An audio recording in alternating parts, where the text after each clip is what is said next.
Good to talk to you all, folks. Such a lovely, lovely night. Be sure to hit the like button. Be sure to hit the subscribe button. Be sure to hit the notifications bell. We are ready to roll. We are ready to roll. Good times. Welcome, everybody. Welcome, welcome, welcome, welcome, welcome. We are going to have a great conversation tonight. A number of interesting things. I'm going to be making a special announcement towards the end of my opening remarks tonight, so be sure to tune in for that. And the way it works here, for those who may not be aware, the way that this works is that I give my opening remarks. Then from there, we do the roll call where I call you out as I see you, names and locations. And then after that, after I do my opening remarks and we do the roll call, then I answer your super chat questions for the rest of the night. That is how we roll. And it just so happens that last night I apparently missed a super chat. So the person was nice enough to send me a Twitter message, a direct message on Twitter, and I wrote it down, and they will be the first one. The very first super chat question to be answered tonight will be the one that I missed from last night. If I miss your super chat, by all means, just send me a personal message. I'll make sure you get answered. If you send me a super chat within reason, you will get an answer. Obviously, there are some red lines, but within reason, you will get an answer. That's how we do it. The second half of the show is all your super chats. The opening is all my opening remarks. Tonight it will also include some special announcements. And on top of that, the roll call is all you. We get to find out who's watching. So hit the like button, hit the subscribe button, hit the notifications bell. A lot of people are frustrated. They're not getting notifications, but if you want to be sure to get a notification, the least you can do is hit the notifications bell. You can post this in Facebook groups. You can be like, oh my God, did you just hear what Caleb said? And people will click the link and they'll watch it, and that'll be awesome. Or you can post it on Twitter and you can say, check this out, or you can say whatever you want. It's up to you. You can do it however you want. Last night's stream was an interesting one. Last night I made a point of speaking directly to third worldists, and a lot of people have watched it since then. It gathered a lot of attention. It was quite a night for our community, and then we had a nice long Q&A session, a lot of different insights last night. It was quite an exciting stream last night. So if you haven't watched the stream from last night, that would be great. I'll thank you, Third Rail, for the super chat. Yeah, that's the way we do things here. We're always keeping people on their toes, always keeping people on the edge. Folks, we need a government of action that will fight for working families. We need a government of action that will fight for working families. And it's time that those of us who understand Marxism, and those of us who understand scientific socialism, and those of us who understand dialectical and historical materialism, it is time for us to get out of the movement and to the masses. Out of the movement to the masses. Dare to struggle, dare to win. That's how we do things here. Welcome, everybody. For those of you who are new to this channel or haven't heard, we have had a series on here called the Saxton Lectures. It's a series of presentations that I gave called the Saxton Lectures. I gave them in Saxton, Pennsylvania, a very small town in the center of Pennsylvania in a rural area. We had a small gathering, well, I should say a decent-sized gathering of communists, 40 people assembled in Saxton, Pennsylvania for a three-day intensive, and the videos of those presentations are up. There is one Saxton lecture remaining. There's only one left.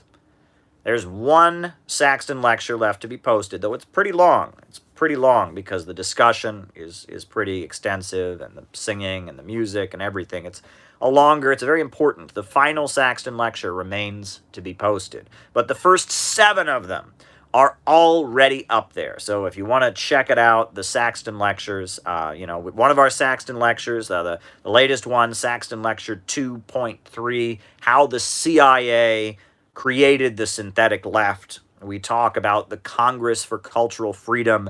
We talk about Irving Kristol, the neocon who used to be a Trotskyite, the Trotskyite turned neocon.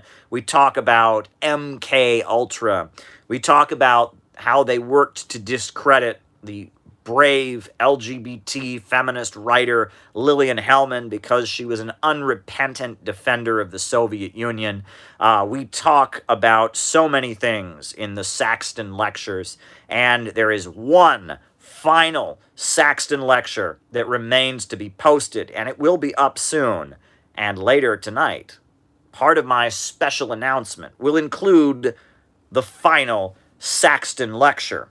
So tune in, keep watching. At the end of my opening remarks, I'll be talking about the final Saxton lecture. I'll be talking about a country called Nicaragua.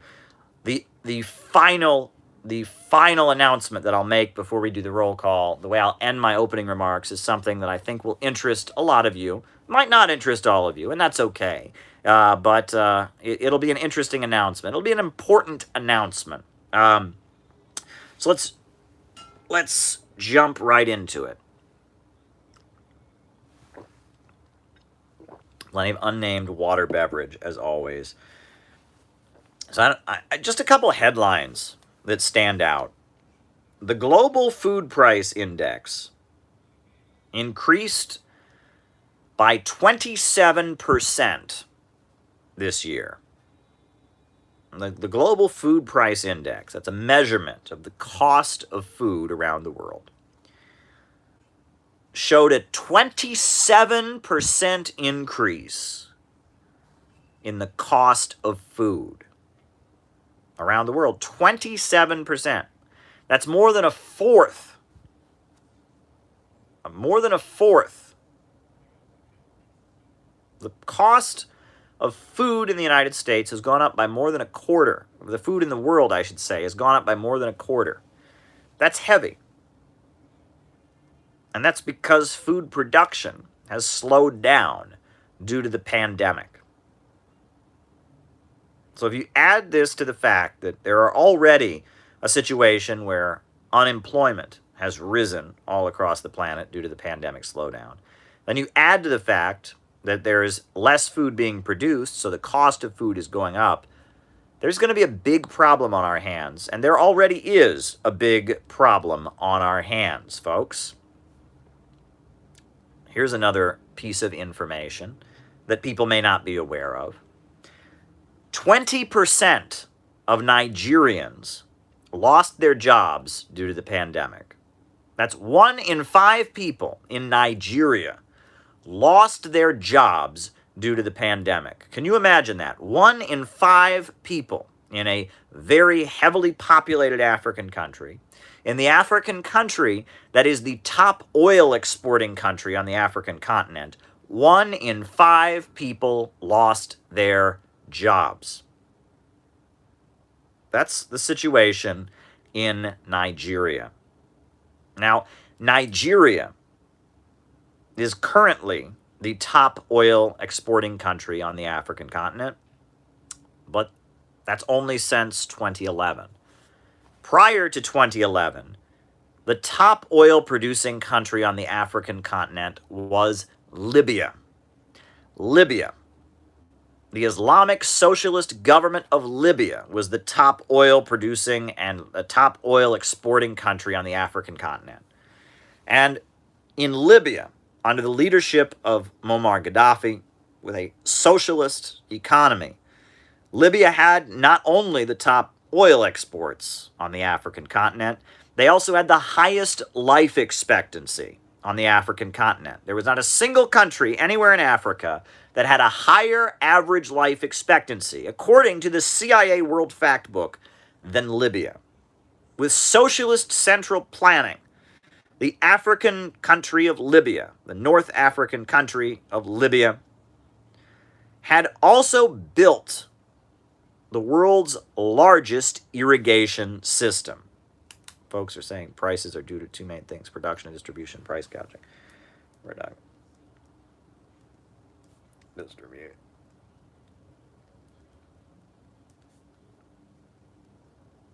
gouging. The Islamic Socialist government of Libya provided a huge amount of social welfare to the population. When you got married, every married couple, when they got married, got $20,000 just given to them. On top of that, when they had a child, they got $5,000 just given to them as their share of the oil profits. Islamic socialism in Libya provided universal education. Islamic socialism in Libya wiped out illiteracy. Islamic socialism greened the desert and enabled farmland to grow throughout Libya. At the time of the Roman Empire, Libya was a very, very green, land and food-producing area. But over the course of the centuries, it became a desert. And Gaddafi was reversing that process and transforming Libya once again into a green place that could produce its own food. Not heard of that person. I don't know who that is. That could produce its own food. But then the NATO bombs came. Trotsky's linked to Nazis. All right. The NATO bombs came and destroyed Libya. And if you look at Libya today, it is no longer the top oil exporting country in Africa. And it is no longer a highly prosperous country. Now that Libya has been forced by NATO bombs to join the global free trade, open international system, it has been forced to adopt the free market, capitalist mode of production. As a result of U.S. imperialism destabilizing and overthrowing the government of Libya. The situation in Libya is now far, far worse. People are drowning in the Mediterranean trying to get out of Libya as a result of U.S. intervention in the country. People at this point are seeing a country where the electricity, still 10 years later,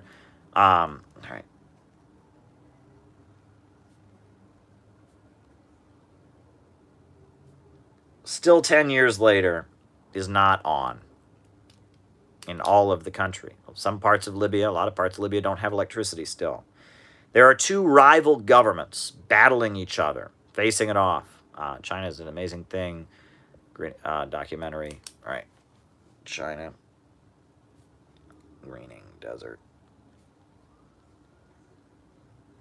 Documentary. There are modern-day slave markets in Libya, thanks to the U.S. imperialist intervention. Libya has been brought into the global capitalist system with bombs and destruction. Meanwhile, now Nigeria is the top oil-producing country in Africa. But Nigeria, unlike Libya, is not a socialist country. Nigeria is a capitalist country. It is a country where the oil largely belongs to BP, Chevron, Shell Oil, and Exxon Mobil. And if you look particularly at the Niger Delta region, that's the region that produces the most oil of Nigeria. You will see some poverty that is beyond anything, along anything that you could imagine. Winston Churchill.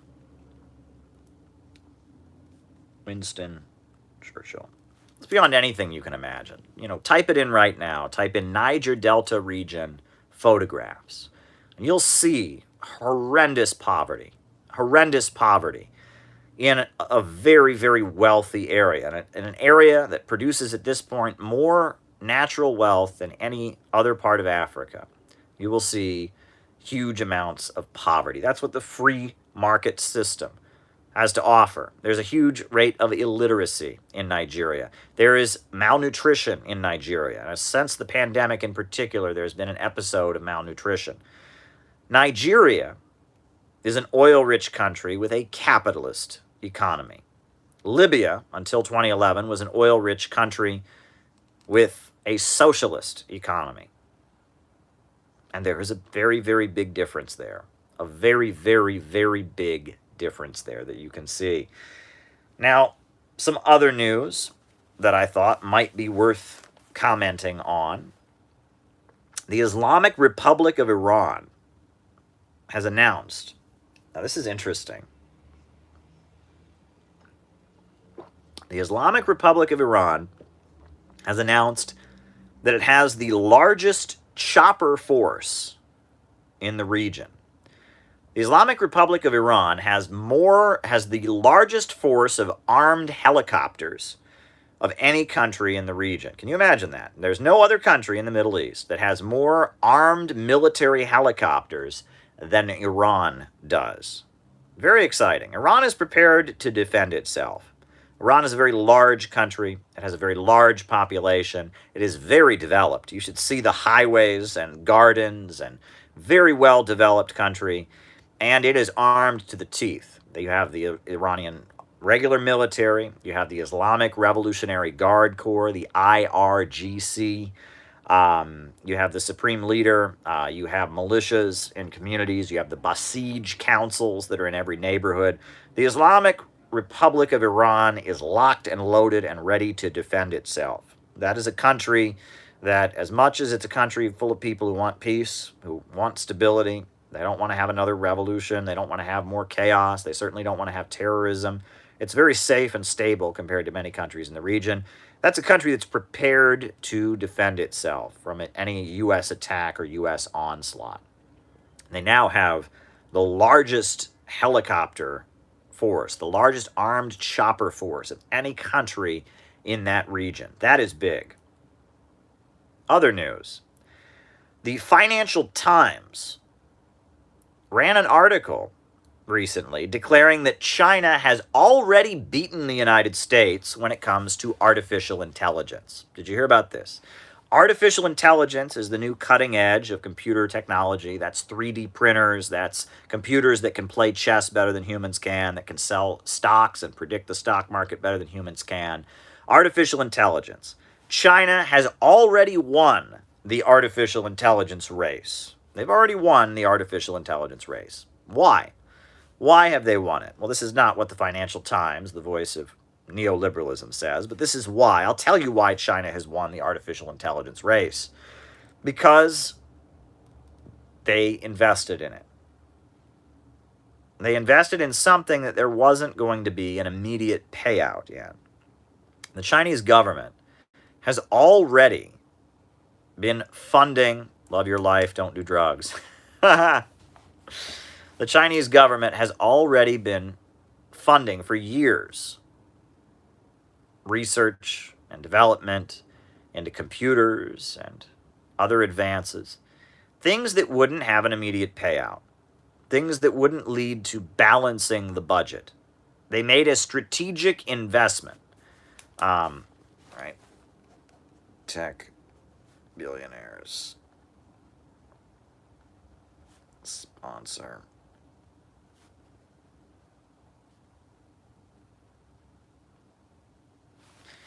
They made a strategic investment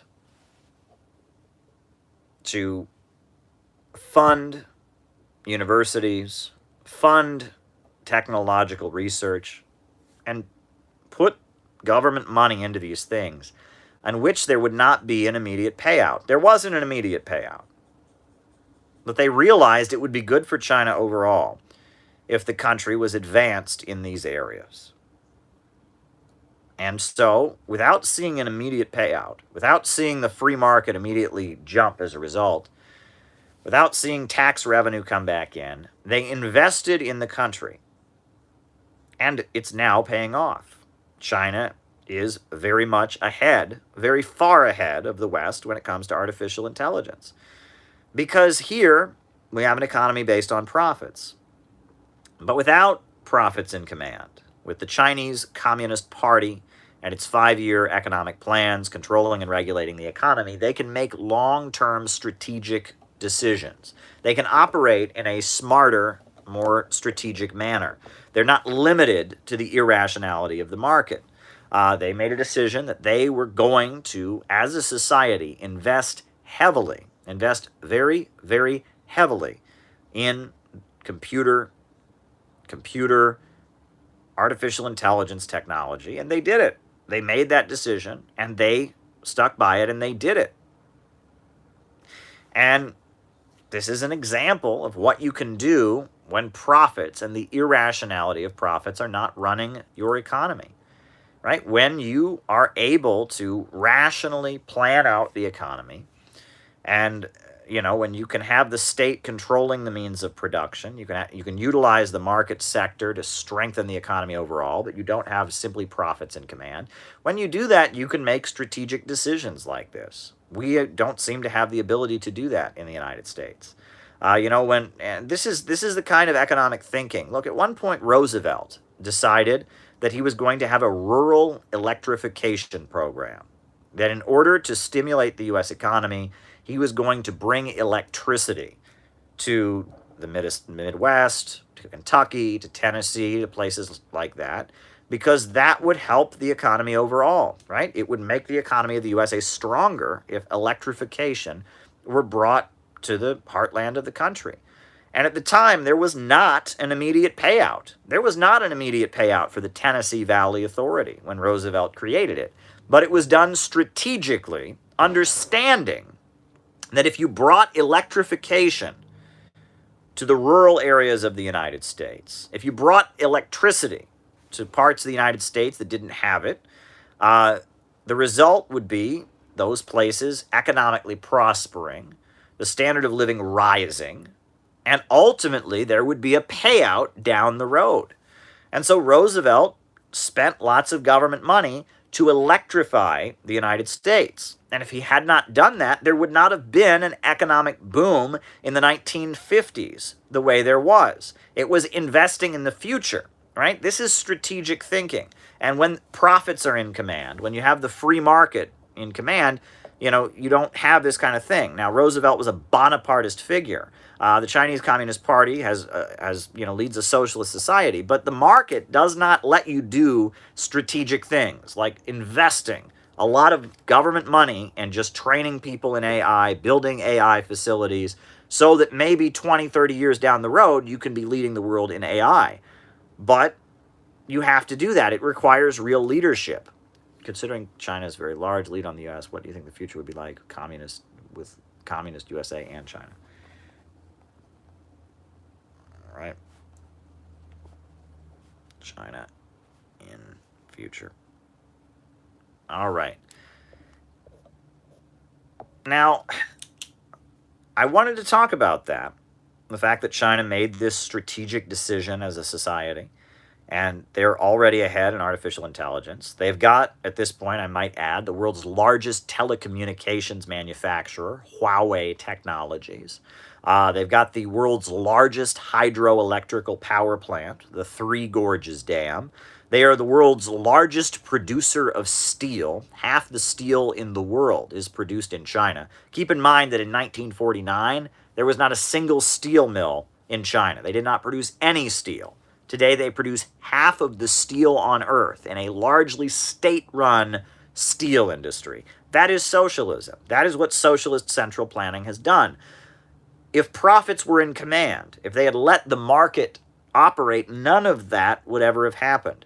It was through implementing human reason and popular will that the Chinese Communist Party has been able to achieve these things. It is through overcoming the anarchy of production and the chaos of the market and asserting rational human central planning, asserting state central planning and control that they have been able to see such a rapid increase in living standards.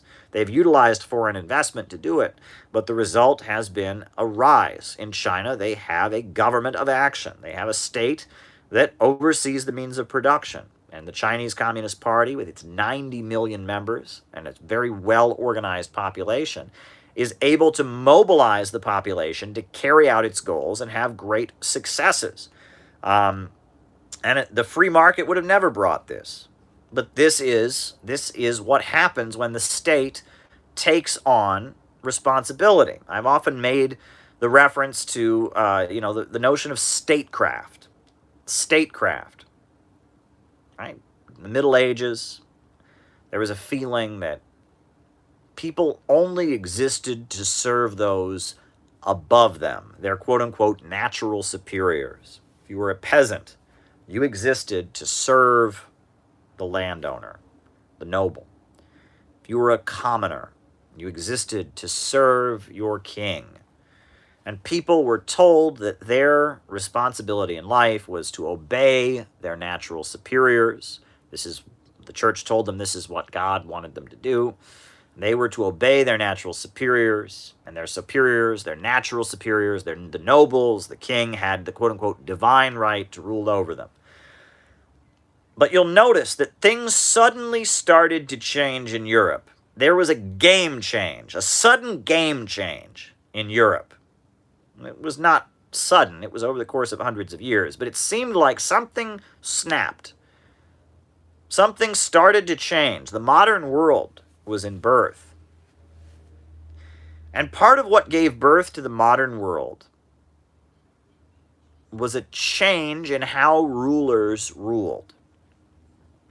You suddenly had leaders who felt that it was their responsibility not just to have people rule over them, but rather that they had an obligation to serve the people. The king had an obligation to make life better for the commoners. The noble had an obligation to make life better for the serf and the peasant.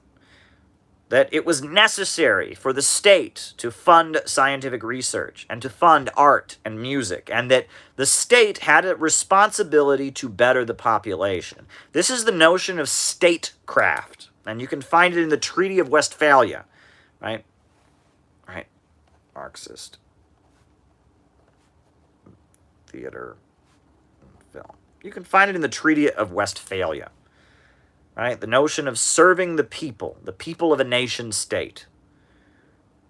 And you started to have leaders arising throughout Europe, in different places, in Italy, in Germany, and in Britain, who had a different mindset. The Tudor monarchy, that was one thing that the Tudor monarchy in Britain did differently than the leaders that had come before. The Tudor monarchy, they won, I believe it was the War of the Roses, and the House of Tudor became the ruling house in Britain, and they set up some notion of public education, not for everybody, but for some people.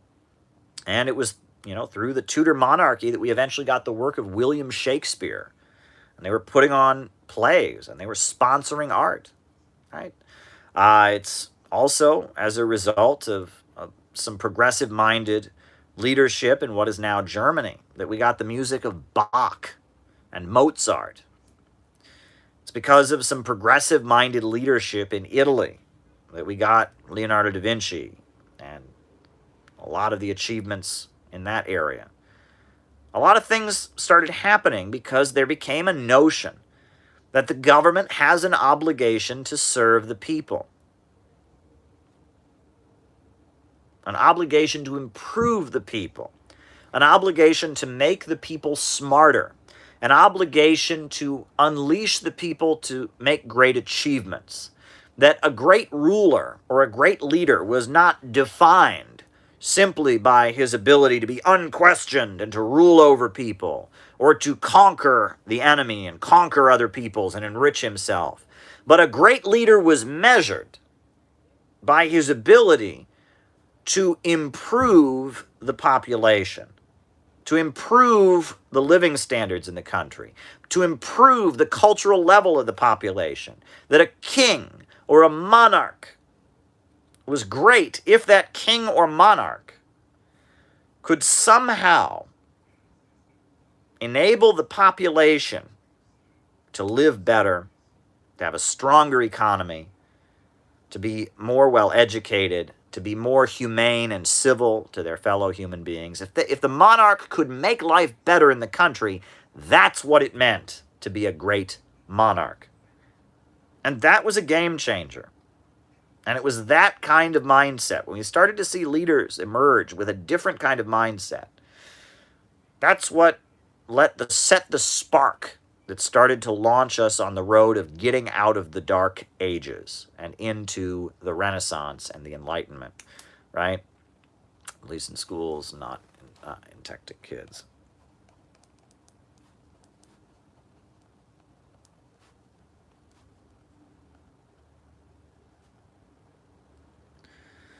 That was a game changer. The notion of statecraft. And in China, they believe in statecraft. And here in the United States, we don't believe in statecraft. We believe that the government is best, that governs least, that the free market takes care of itself. And that's why in 27 different states they are unpaving the roads. That's why water is not being properly purified. That's why we have a prison for profit, a prison industrial complex. That's why we've got, War Incorporated running our foreign policy and a military industrial complex. That's why the United States is just in shambles, because there is no obligation. In fact, we've got a perfect excuse. Right? If Joe Biden gets in there and the country doesn't get any better, he could say, well, it's not my fault. The Republicans, they tied my hands. And Donald Trump can get in there and he doesn't make the country better. He can say, well, it's not my fault. It's not my fault. It's the Democrats. They tied my hands. And we got this two-party system where they can just point fingers at each other. Point fingers, nothing gets done. Right? The population gets poorer and poorer and poorer. And one side says, it's because of those racists over there. And the other side says, yeah, it's because of all those pinko commie socialists over there. And nothing gets better. Nothing gets better, and the country gets worse. And Wall Street banks and corporations get wealthier. And the London stock market and the houses of finance continue to enrich themselves as the population gets poorer and more divided, and living standards go down, and life expectancy goes down. And this is a big problem. What we need more than anything is a government of action that will fight for working families. We need a government of action that will fight for working families.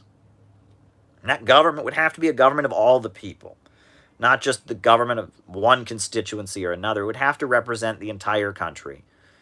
And that government could take dramatic, immediate steps to improve the lives of the population. At the Center for Political Innovation, we have laid out a 4-point economic plan to improve the lives of the people of the United States. Step number 1 would be a mass mobilization to rebuild the country. New highways, new high-speed trains, new power plants, new universities, new schools, a mass mobilization to rebuild the country. Step number 2 would be a program of public control of our natural resources, putting our natural resources under public control so that the profits from America's oil, America's coal, America's timber went into the public budget. Step number 3 would be public control of banking and the centralization of credit. So the lending of money was done in the interests of the country overall, or in the interest of the community at a local, state, and federal level, not simply in the interest of bankers. Public control of finance. And step 4 would be the enactment of an economic Bill of Rights, the right to a job, the right to housing, the right to education. Those 4 steps would lead to the country being economically reborn, and they would challenge and beat back so much capitalist power that we would clearly be on the road to socialism, right? Postmodern critiques of capitalism. We would be on the road to socialism, very clearly. That's our economic plan. And that economic plan, those policies that we put forward, our 4-point plan to rescue the country, that is intended as a transitional program, right? That a government that came in attempting to do that, in order to do that, would have to change the nature of the state. The military would get in their way. The FBI and the CIA would get in their way. And even the Constitution as it currently exists would get in their way. They might need to ratify a whole new Constitution or have a lot of amendments. They might need to, build a new military, change the nature of the military, change the nature of the intelligence and policing agencies. And so a government that came in with a mandate to carry out a program like that, such a government would be forced to enact, to repeal the dictatorship of the bourgeoisie and to move toward establishing a new kind of state, a state of the people, a dictatorship of the proletariat. And with a government, a new government based in popular power. At that point, socialism and a rationally planned economy would not be very far off. These are three distinct stages, three distinct things. First, the popular front, the united front, the program, what the communists believe in. That's the first thing. The second thing is changing the nature of the state. The state must change. You can't do it with the old capitalist state. And the third thing is with a new state, you can then give birth to new social relations and a new social system. This is the three distinct stages of what the transition to socialism is about, right? First, there is the program. Then there is the seizure of political power and the transformation of the state. And then there is the new economic order. And it is on the basis not of trying to overthrow the state. Communists don't go around saying, oh, we need a new state, smash the state. That's crazy. That's irrational. Communists don't just vaguely go around talking about what this whole new social system called socialism would be like. But no, the way communists take power is on the basis of their program. Legalizing drugs is on the basis of their program. In the Soviet Union and Russia, the program was peace, land, and bread. In China, the program was land to the tiller and land reform and defeating the Japanese invaders.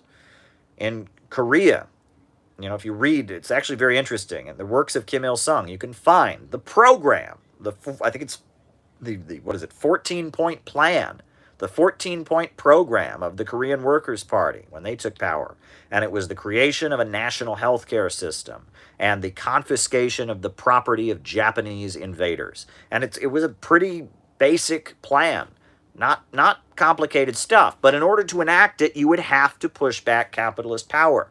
And of course, the Korean Workers' Party, in order to enact their program, had to create the Democratic People's Republic of Korea, a new state. And with the new state, then they were able to create a new social system, right? And this is how these things work, by raising your program.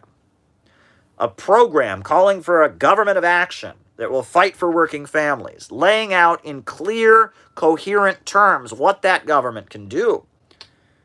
That can lead to a mobilization and a polarization of society around that program. No one can rationally disagree with this program, right? Liberal, conservative, rural, urban, suburban, South, Midwest, West Coast, East Coast, all across the United States. Should we rebuild America? Shouldn't we mobilize to rebuild the entire country from top to bottom? Modern infrastructure, yes or no? People would say yes. Shouldn't the profits from America's natural resources go into the public budget to make a better country? Yes or no? Shouldn't the country overall get wealthier as we produce so much wealth, so much oil, so much natural gas, so much coal, so much timber? Shouldn't we? Yes. Shouldn't the lending of money be done strategically in the interest of the country, not in the interest of what a predatory banker thinks can make him some profits? Shouldn't the purse strings and the assigning of credit be strategically done in the interest of the country overall? Yes. Shouldn't we make sure that every American has health care, education, a job? Shouldn't these things be enabled? Yes. That is a program that can unify the country. And people from many different religious backgrounds, many different political backgrounds, many different regional backgrounds, men, women, straight, gay, black, Latino, white, Arab, Asian. It's something that can unify the country. It is a program to unify the country for the rebirth of the nation with a government of action that can fight for working families. This is the program. And it's on the basis of that program that capitalist power can be pushed back, and a movement and leadership can be installed into positions of power to fight for the people. And of course, if they were to take office and try to implement that program, the FBI, the CIA, and the Pentagon, and the military, and the local policing agencies, all of whom have been trained to defend private property, all who've been indoctrinated that the commies are their enemies, all who have been witch hunting and persecuting revolutionaries, they would resist like crazy. And so it would be necessary to disband these institutions and create new institutions. A new intelligence agency would have to be created. The CIA couldn't be trusted to carry out the program. A new FBI would be created, the institution of J. Edgar Hoover, created to suppress communists and suppress class struggle during the 1920s. That couldn't be trusted to do that. A new military would have to be created. New organs of popular power would have to be created in order to carry out this program. And that second stage of changing the nature of the state, it may even require a new constitution. That's what they did in Venezuela. They passed a new constitution. Current feuds in ML, good or bad?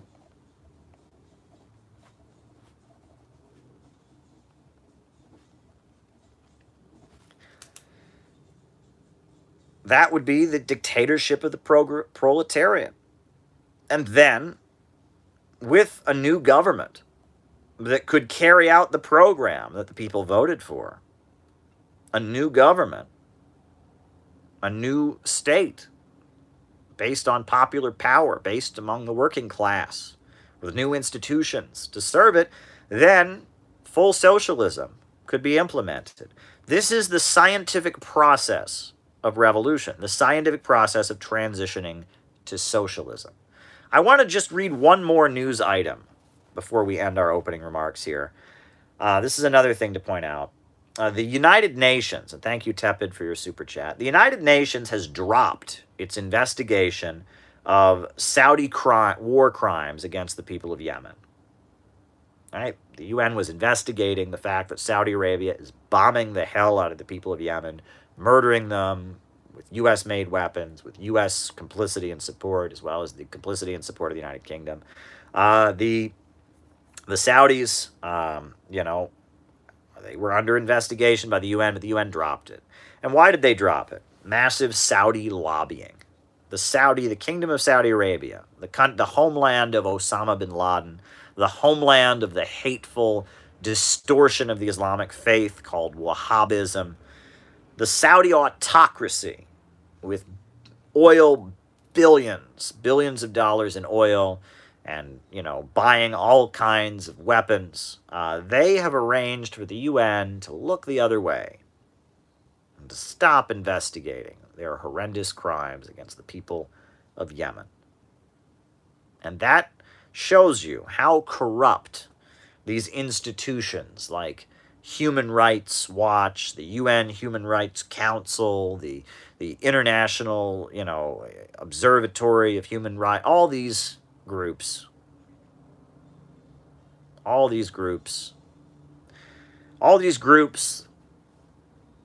I quote them sometimes here and there, but they're very corrupt.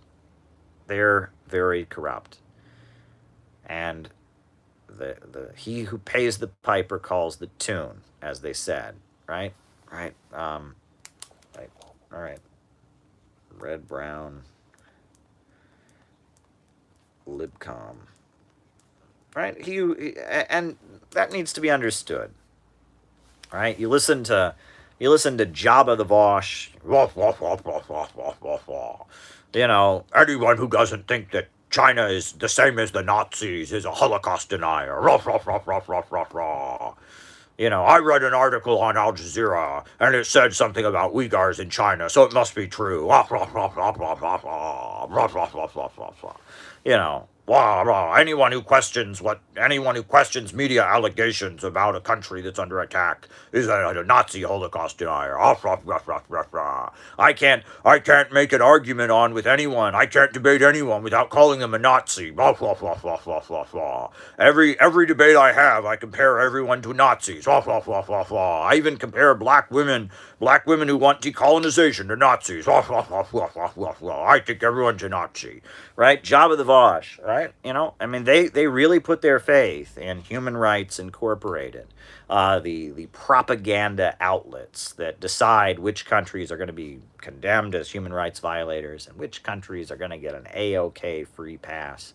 It's really annoying. I mean, I've made this analogy many times before, but, every time there's an election in Russia or in Nicaragua or in Venezuela, they always try to say, oh, it's not a real election because what? Because of this little thing here, that little thing here. But look at our elections here in the United States. Here in the United States, we have elections. And there's whole regions of the United States that don't get any say in who the president is. Puerto Rico, pretty big place. How much of a say does Puerto Rico have in who becomes president of the United States? Zero. If you live in Puerto Rico, you get zero say in who is president of the United States. Nothing. And if you live in Guam, you get zero say in who gets to be president of the United States. And if you live in the Virgin Islands, you get zero say in who gets to be president of the United States. And if you live in American Samoa, you get zero say in who is president of the United States. Now, can you tell me what they would say? What would they say if in Russia, Vladimir Putin came out and he said, we're going to have an election for who's president, and we're not going to let Chechnya, and we're not going to let this region have any, we're not going to let Siberia have a say. They would immediately call that out, and they'd say, that's ridiculous, that's undemocratic. But, the USA does it, it's in the Constitution. Also, almost every other country in the world has their election on a weekend and on a national holiday. Meaning that not only is it a day that most people are off work to begin with, it's not during the work week, but on top of that, it's a national holiday, meaning your employer has to give you the day off in order to vote. Not in the United States. Our election is on a Tuesday that is not a holiday. Did you know that? It is a Tuesday. Could you imagine if Nicaragua announced, we're going to have an election on a day when most people are going to have to be at work? There would be international outrage. There'd be huge international outrage. But of course, it's the United States, so we get away with it, right? The U.S. elections, Star Wars Joe Campbell. All right. The U.S. elections, who's Joe Campbell? The U.S. elections are not democratic. They are simply not democratic in comparison to, some basic standards, some pretty basic standards. They're not democratic. So, the United States really shouldn't be lecturing any country about how to run its election system. But are you ever going to hear that from Jabba the Vosh? Is he ever going to say that? No, the United States is democratic. That's why I want everyone to vote for Joe Biden. But there you go. I don't know who Joe Campbell is. All right, $5 was as I was given at Kamala ad asking for my support with her demonic smile. Well, there you go. Yeah, Kamala Harris, that latest video where she's reading a book to the kids. It's a little scary. Writing Kamala Harris down, by the way. So there you go, folks. Those are my opening remarks. Just a few thoughts I wanted to get off the top of my head. Not a big poetic speech like last night, but it was just a few things I felt like saying. So now we get to the big announcement. And the big announcement is this. The big announcement is this. It appears that the Center for Political Innovation will be an observer of the Nicaraguan elections that are taking place in November. November 7th, I believe, are the Nicaraguan elections. And the Center for Political Innovation will be going. We will be sending an entire delegation of people to Nicaragua to observe the elections. It is approved. We are approved to attend the Nicaraguan elections. It's happening. And it looks like myself and several other people will be going to Nicaragua to observe the elections. And this is very important. It's a very important thing that we're going to do, because the U.S. imperialists are prepared to declare the Nicaraguan elections to be undemocratic and to try to use the aftermath of the elections to have rioting and destabilize the country. So it will be very important for us to be on the ground, showing what's really happening on social media, countering the wave of social media disinformation that will be flowing in. That'll be very important. It'll be very important, and it also may be dangerous, mind you, right? These opposition folks in Nicaragua are not nice people, right? The Contras who brought crack to the United States, who burned schools and houses, who, during the last election, people were kidnapped and held at gunpoint in churches. It may be dangerous to go there and observe the elections and tell the truth, but that is a risk that we are willing to take because it must be done. It must be done, and it needs to be done. And we are sending a crew of people to observe the Nicaraguan elections. That is what is going to happen. And so at this point, I want to make that announcement, and we are taking on this task. But you can help us out. You can help us out by giving us a donation to help us happen. We need to book our flights. We need to cover other expenses, and we'll need your support. And we also will need your support for what we do afterwards. When we come back, we are going to go around the country telling the truth. We're going to have panels speaking at universities about the truth about Nicaragua. And we're not just going to observe the elections. We're going to witness up close the successes of Christian socialism, of Christianity, socialism, and solidarity in Nicaragua. And we're going to tell people about it. We're going to tell people all about it. We're going to have social media videos to show people about it. We are going to counter the disinformation and propaganda of the U.S. State Department and report the truth about Nicaragua to the American people. But we are going to need your support. And so that brings me to the second part of my announcement tonight. And the announcement, the second part of my announcement is this. I mentioned the Saxton lectures, right? There are a total of 8 Saxton lectures. Part 1 is in 4 parts. Part 2 is in 4 parts. And the final Saxton lecture is almost ready to go up on the web. And so this, because of the importance of what we are going to be doing in Nicaragua, because of that, I'm going to make a special offer tonight. This is a special offer, and it's only good for today and tomorrow. Monday is the last call, so if you miss the boat, you miss the boat. But if you will send a donation of more than $20 to the link down below, right? There's a link below to my PayPal, right? It's PayPal me. It's PayPal donations, all capital letters, right down below. You can't miss it, right here.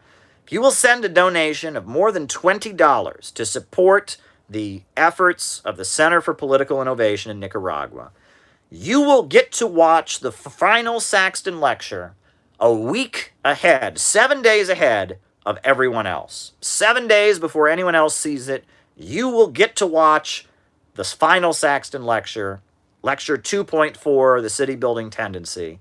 You will get to watch it an entire week ahead of everyone else as a way of showing our appreciation for your support for our very important delegation to Nicaragua. But it has to be a special donation right now, and it has to go right here to my PayPal. It has to come either today or tomorrow. Monday is the cutoff point. If you send $20 right now to the PayPal link, you will get to see the final Saxton lecture 7 days before it goes public. You will get a head start. You will be 7 days ahead of everyone else. You'll get a 7-day head start on the final Saxton lecture. So if you want to do that, all you have to do is click the link down below. Click the link down below, and you will get to watch the final Saxton lecture before anybody else does. That is my offer to you. So take it or leave it. Click the link down below. Send us $20 or more to support the delegation. Some of these John Brown volunteers have never left the country before. Can you believe it? Some of these John Brown volunteers have never traveled before. And they are getting ready to pack their bags and get on an airplane to a socialist country in Central America to oversee their election and stand against the U.S. imperialists. They are excited, and they need your support to help them do it. And it's not easy, especially because we're now trying to move the John Brown volunteers to Texas, right? We are dealing with a little bit of a stressful situation. Starting in December, the John Brown volunteers will be in Texas, but it looks like in early November, a few of the John Brown volunteers and a few other CPI activists and organizers from around the country will be headed to Managua. It looks like that is the case, so we need you to help us do it. We need you to hit that button down below and PayPal me some money. We are going to hold U.S. media accountable. We are going to keep U.S. media from getting a monopoly on information about Nicaragua. We're going to keep them from being able to lie and distort the situation. We will be on the ground, and we will show the world what is really happening in Nicaragua. And we need your support to make it happen. You can obviously donate later if you want, but in order to get this special offer that I'm making of getting to watch the final Saxton lecture before anyone else does, all you have to do is make a special donation of more than $20 to the link down below. Have I made myself clear, folks? I don't want to have to repeat it again. I know I'm kind of sounding like a broken record, but the deal is that if you hit that link right down below, and if you make a donation of more than $20, either today or tomorrow, to that link down below, I will then send you an unlisted link for the Saxton lectures, and you will get to see them a full 7 days before anybody else does. That is our arrangement. So there you go. Link is down below. I've made my point. Thank you very much, folks. And now we can do the roll call. And then I'll start answering your super chat questions for the rest of the night. Names and locations. Names and locations. Who is with us today? Names and locations. We got Nate in Chicago. We got Raphael in Brazil. We got Kendall in San Diego. We got Sydney in Australia. We got Nate from Sydney, Australia. We got Kieran from San Diego. We got Naples, Florida. We got Minnetonka, Minnesota. We got Rice from Adelaide, Australia. We got Audrey from Indonesia. We got Fort Lauderdale. We got Emma in Ontario. We've got Vinicius from Brazil. We've got Zombie Christian from northern New Jersey. We've got the giant John Brown Volunteers, Keaton Mansfield out in New Jersey. Shout out to you. We've got Berlin, Deutschland. We've got Mindanao to Midwest, Olympia Logic. We've got Elias from Wisconsin. We've got Dylan Small from California. We've got Cleveland Pirate Alex, Calgary, Canada, Ware Pilgrim, Indonesia. Jenny Lynn, shout out to you in Cincinnati. Springfield, Missouri, the Camel Spider Pirate. We've got David in David in Burlington, Vermont, Kansas City, Missouri, Toronto, Canada, Utah, Alaska, Fairmont, West Virginia, Auckland, New Zealand, JT24 in Mississippi, Seattle, Los Angeles, Gerard in Idaho, right? Zach B, Richmond, Virginia, Temple City, California, the Netherlands, Bushwick, Brooklyn, Houston, Texas, Ukiah, California, Andy in New Zealand, Texas, the Red Star State, Troy, New York, Gateshead, England, Joe Gale in Nassau County, Seattle, Richie Bruce in Staten Island. Shout out to you, Richard. Shout out to you, Richie. Sam in Chicago, Robert in Hawaii, Dario and Carolyn in Brooklyn, Kent in Alberta, Don D in NYC. You're a good friend as well, Don D. I got your labor information. Thank you for sending me the information about the strikes. That was very helpful. And also, shout out to anybody else. Don D just sent me some great information about the strikes that are happening around the country. If anyone else wants to send me information about news events that they think are interesting, I am all ears. You can hit me up. You can email me, calebmaupin@gmail. Bobby and Mel in Austin, Pomona, California, Colin in North Carolina, Detroit, Michigan, Northern Michigan, Mohsin from Iran, Little Falls, New Jersey, Dan Keating, Deborah Wilson in Northern California. Shout out to you, Deborah. I remember hanging out with you at the conference in Santa Barbara. Micah in Las Vegas, Ben in Suffolk County, Daniel Round Rock, Texas, Rome, Georgia, Finn in Duluth, Minnesota, rural Iceland, Pittsburgh, John Whitty in Houston, Northern California, J.R. Bermuda, Grant from Duluth, Minnesota, Texas gang, OP, Florida. Wow, lots of good people. There you go. Great news, folks. Happy Valley, Oregon, Balthazar, Oakland. All right, folks. The first super chat question was a super chat question I missed last time, which is, what do I think of debt strike? Debt strike was a concept that came out. It was popular at Occupy Wall Street. The idea to fight the corporations. What we should do to fight the corporations is that we should not pay our debts. And one thing that I think was valuable in that is that that it recognized that debt has become such a method of making money. They talk about debt slavery, etc., and that this notion that you're just a bad person if you have debt, that needs to be challenged. I'm not sure I can full on embrace a debt strike. I don't know exactly what it all includes, what that's asking people to do. But I think raising awareness about how we have a debt-based economy, and also pointing out that this notion that you're a bad person if you don't pay your debts, as if it's average people are bad, that needs to be challenged. So I can respect the notion from some perspective. Now, folks, the next super chat question is folks associated with MMT, that's modern monetary theory, are saying that the current rise in food prices is caused by production, distribution, and price gouging.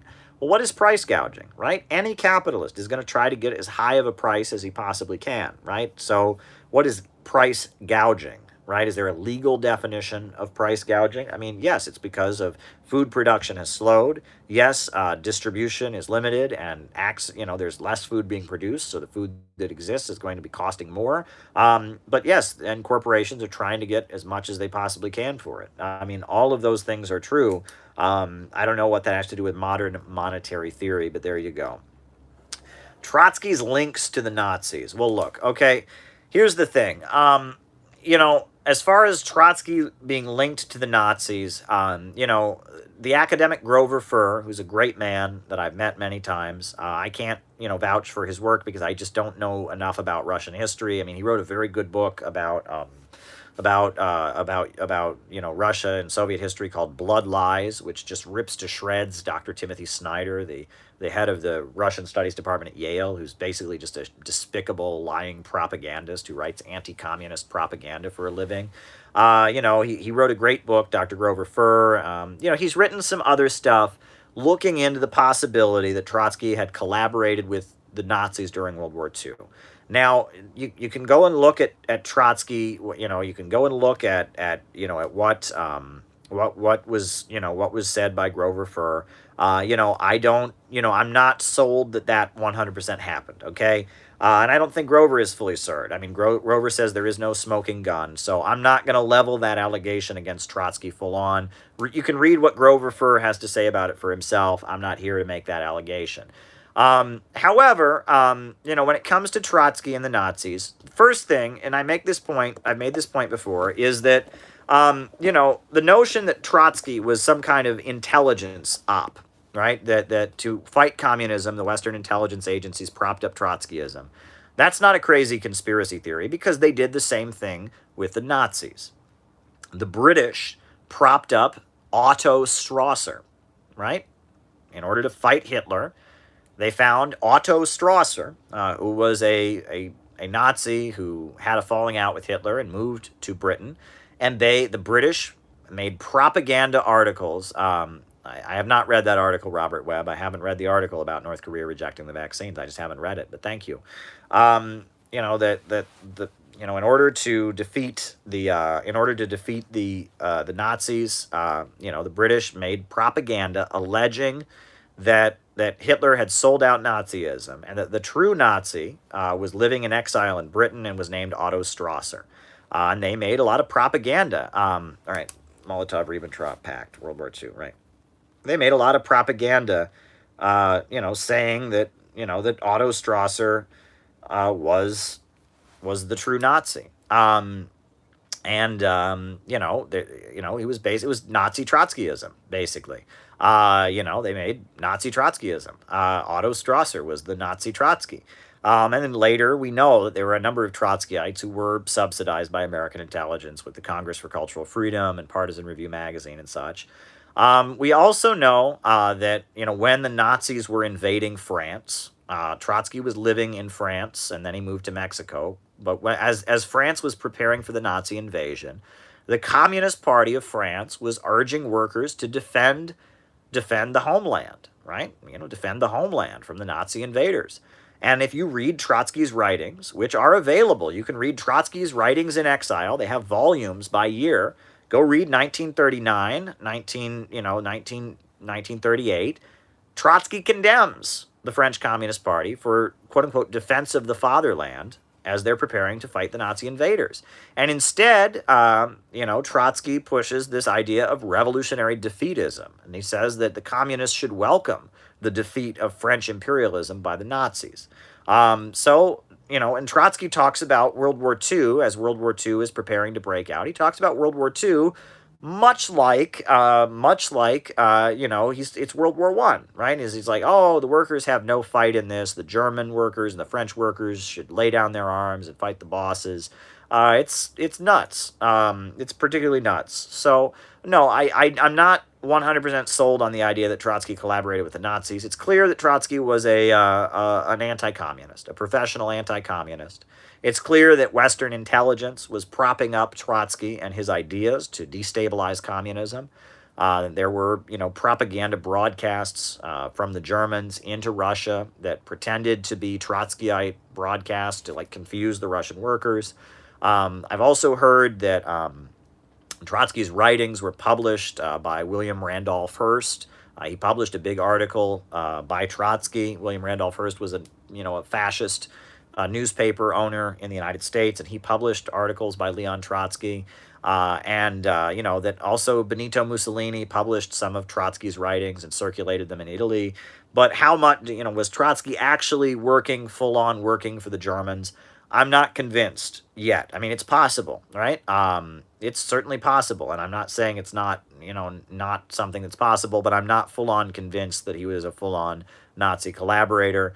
I do know he was an anti-communist. He was a traitor to the Soviet Union, and that Western intelligence, mainly from Britain and the United States, but it's possible also from fascist countries, that they utilized him, for that purpose. So, and then especially after the Second World War, Ernst Mandel, after the Second World War, that Trotskyism became a vehicle for Western CIA agents, to push anti-communism.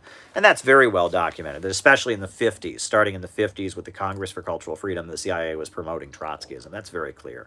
George Orwell's writings, Hollywood, there was a Hollywood movie of Animal Farm that was all paid for by the CIA. You can read about that in Joel Whitney's book, Finks, How the CIA Tricked the World's Greatest Writers. George Orwell was dead, but George Orwell's widow was paid by the CIA, and then the CIA financed a propaganda film against the Soviet Union of the movie Animal Farm, and they changed the ending of it. Instead of having the pigs become the rulers, they had Animal Farm end with a color revolution, basically, and the farm animals rising up against the pigs, and so there you go. But there you go. All right.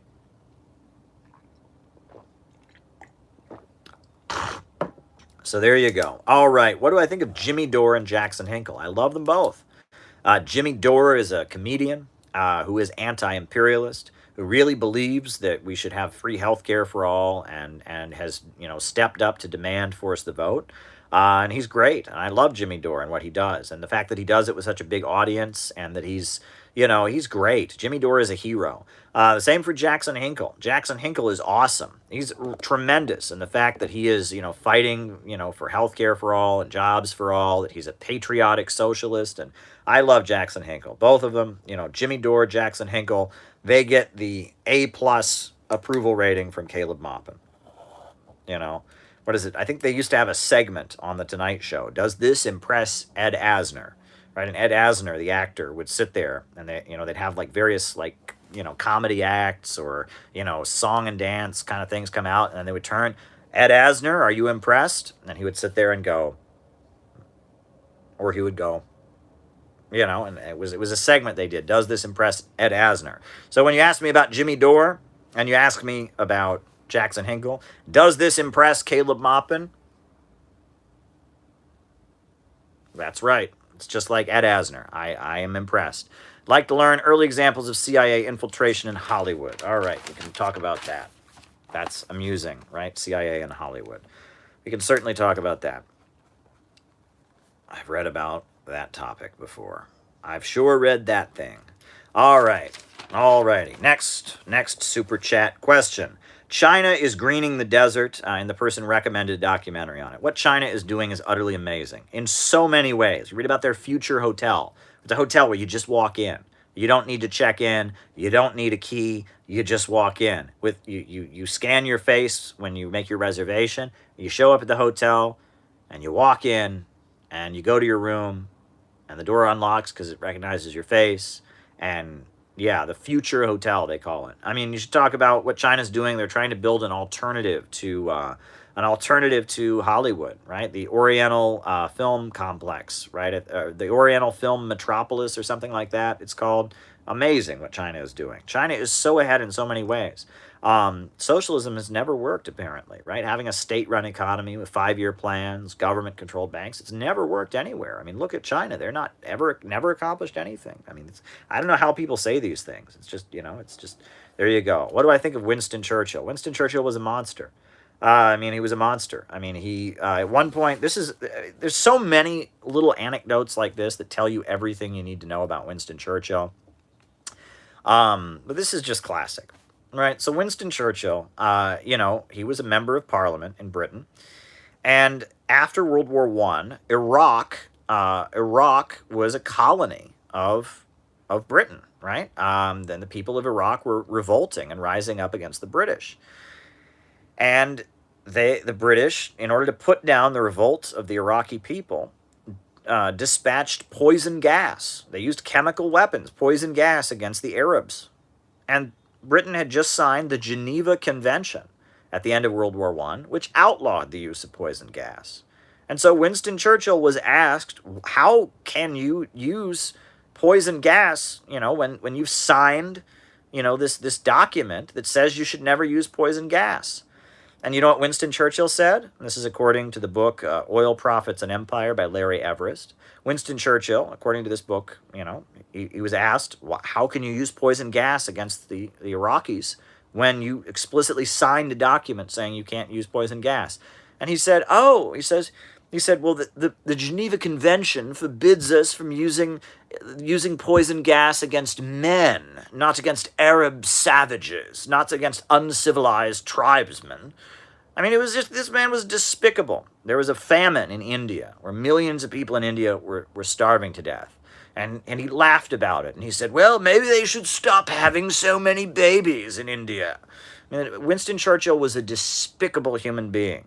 He was a sociopath in so many senses of the word. I mean, he was a monster. He was a genocidal mass murderer, right? And this is what people forget, right? That, okay, we all know the Nazis were mass murderers. Everybody knows that. No one denies that, except for like fascists, right? But other than that, everyone knows the Nazis were mass murderers. But the only reason that communism and fascism emerged was because prior to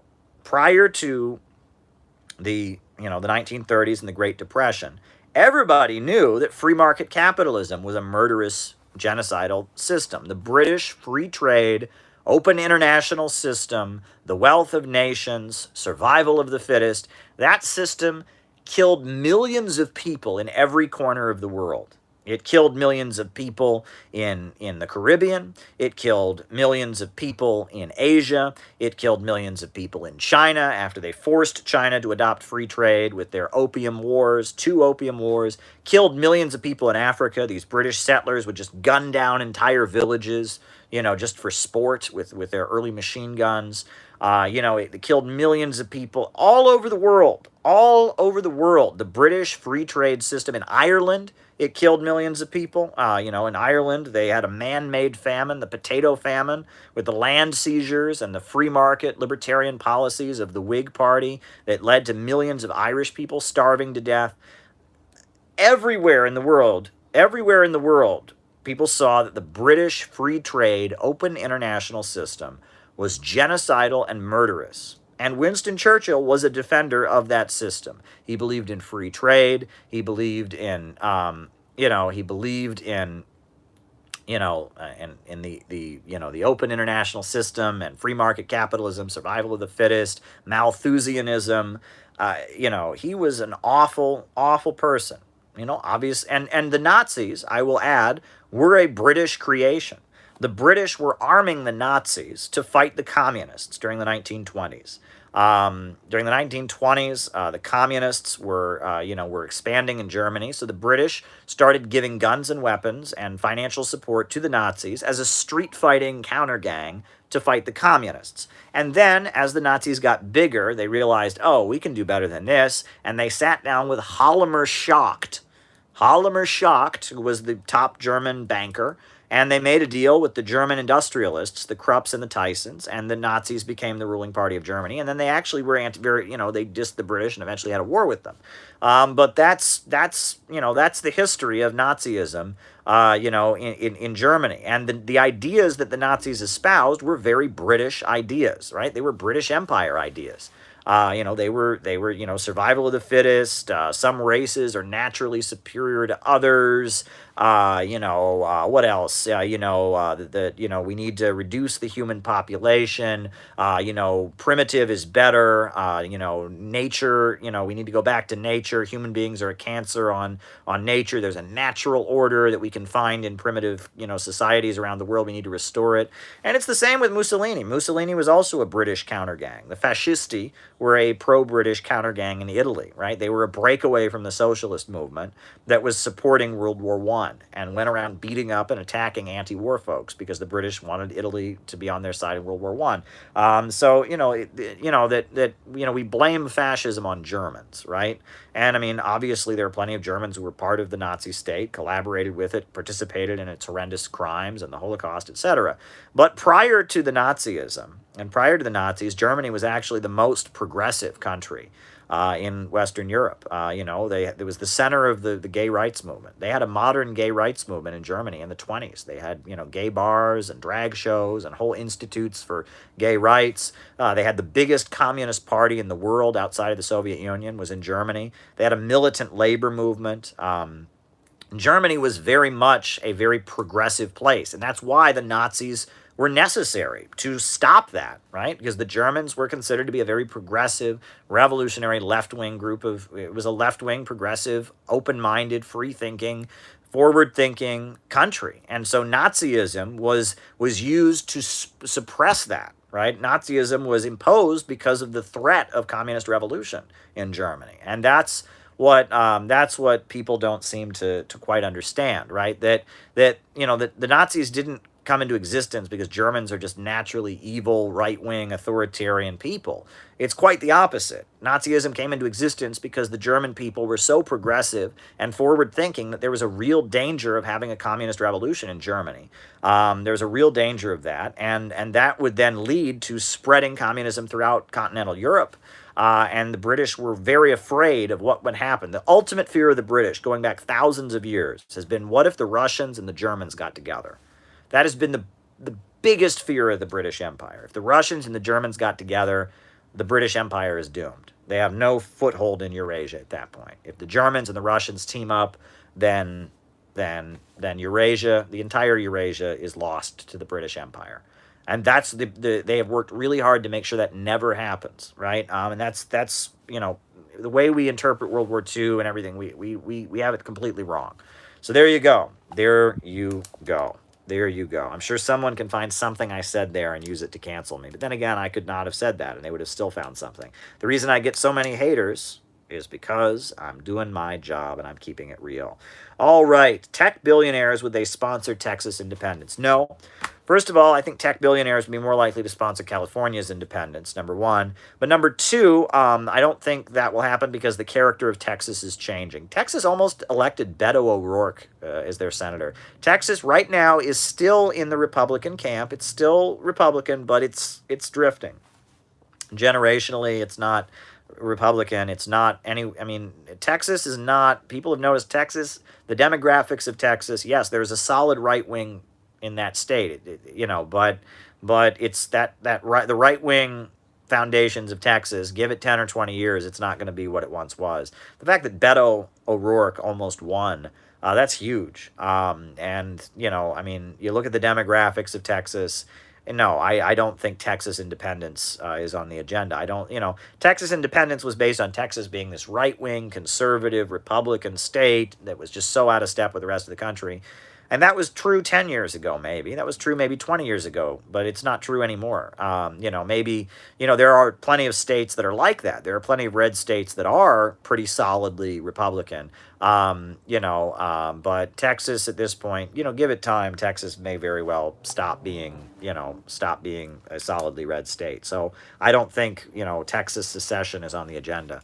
It's old, you know what I mean? But there you go. A communist USA and a communist China in the future. Well, I think that a communist USA and a communist China would cooperate with each other on the basis of win-win cooperation, and that it would be in China's interest for the United States to prosper as a socialist society, and China would probably put a lot of its resources into helping the USA prosper as a socialist society, and that would enable the United States to really benefit from a lot of China's expansions. There's this awful stream by Tim Pool where he's talking about, when China takes over the United States, this is what they're going to do. And he's describing all these like awful things. And it's like, well, first of all, you do realize like China doesn't impose its system anywhere in the world, right? China has never exported their political system, ever. There has not been a single country that is aligned with China that has adopted China's political model. Not one. When the United States, invades Iraq, they're like, we're going to teach them democracy. Well, when China starts trading with a country, never have they ever imposed their system on that country. Ever. Right? Ever. Like, I'm sorry, but it's like, Myanmar, right? Myanmar trades a lot with China. They've got a completely different political system, and China has never tried to change that. China's only overseas military base is in the African country of Djibouti, and China has never tried to impose their system on Djibouti. China trades a lot with Zimbabwe, and Zimbabwe has a completely different political system than China. I'm sorry, but it's like you go around the world, many countries are friendly with China, have good relations with China. Never has China attempted to impose the Chinese system on them. So the notion that somehow China is going to take over the United States and then force the United States to adopt the Chinese political system is so ridiculous and absurd. I don't know where people get this, right? When we have socialism in the United States, it will look nothing like socialism in China. Socialism in China is exclusively Chinese. They call it socialism with Chinese characteristics. When socialism comes to the United States, it'll come to address the contradictions of U.S. society. It'll come because millions of Americans have fought for it and mobilized around it. And it'll come because there are contradictions in the United States that need to be addressed. And so when socialism comes to the United States, it will be socialism with American characteristics. William Z. Foster, the greatest American communist in our history, in his book, The Twilight of World Capitalism, he said socialism in the United States will, out of necessity, have some American characteristics, and it will be a unique form of socialism. Economically, it'll still be a society where the banks, factories, and industries are organized to serve public good and not the profits of a few, but it'll be unique, right? It'll be a system, a model unique to this country, designed to serve the contradictions of U.S. society. And it will be in our interest to trade with China. It'll be in China's interest to trade with us. It'll be in China's interest to stabilize us as a stable, prosperous socialist society. And the same for us in China. But I mean, we're not. How would communist USA and communist China get along? I assume they would get along just fine, and we would win-win. We would win from each other's successes. The notion that international relations and global trade is a zero-sum game would be eradicated, and the world would become wealthier together in a joint, combined effort. Okay. All right. Marxist theater and film. Marxist theater and film. Bertolt Brecht. Do you know the name Bertolt Brecht? Right? Bertolt Brecht. Bert Brecht. He was a famous playwright in Germany who did experimental theater. And he was a communist, and he was a super communist. And he wrote Mother Courage and Her Children, which is a really long play about the 30 Years' War. And he wrote Galileo, a play about the persecution of Galileo Galilei. He wrote the Threepenny Opera, right? Oh, the shark's teeth, they are so pointy, and the blades, they are pearly white, right? Is that how it goes? I don't even remember how it goes. A song called Mac the Knife, right? It's the big song from the Threepenny Opera. He wrote Threepenny Opera, and he wrote Mother Courage and Her Children, and Galileo, and yes, Bertolt Brecht. He was the big Marxist theater guy.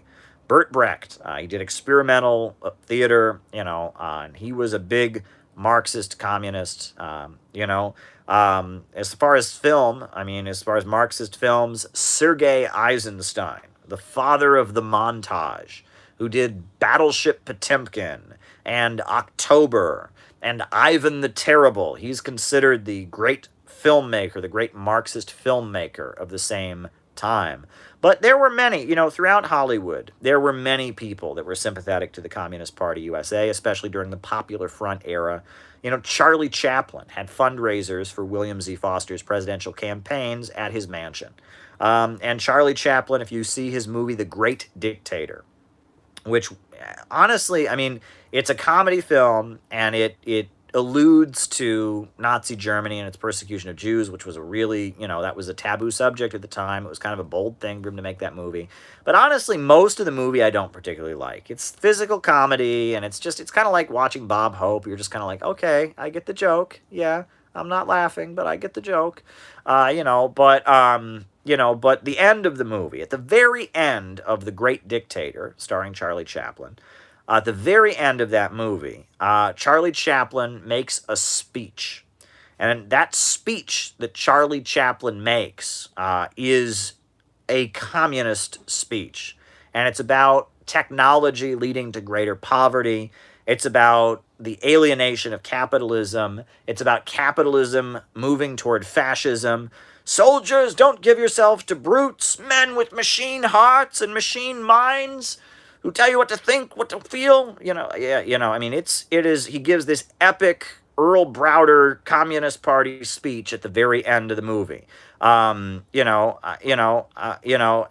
are men, right? In the name of democracy, let us all unite, right? And people say, well, why did he say democracy, right? Well, because that was the Popular Front, right? Only the communists could defend democracy, because capitalism was naturally moving toward fascism, right? And the Popular Front was the communists were the most revolutionary democratic activists to fight against fascism. You listen to that speech. If you listen to that speech by Charlie Chaplin, it's all over YouTube. It's called like the greatest speech in the world. Listen to that. You understand the Communist Party line from that time, from the Popular Front era. That is what they believed. You want to know what William Z. Foster and Earl Browder and Paul Robeson and Elizabeth Gurley Flynn, and, if you want to know what they believed, that's what they believed. Go and listen to that speech. Go and listen to it. And that was the communist line, right? That technology has led to greater poverty and instability in society, that we're moving toward an authoritarian fascist state because greed has wiped out what's human of us. And it's now time for the people to rise up and reject fascism in the name of democracy. Let us all unite. Yeah, go and watch that speech. Yeah, Charlie Chaplin was heavily influenced by Marxism, so much so that he fled the United States.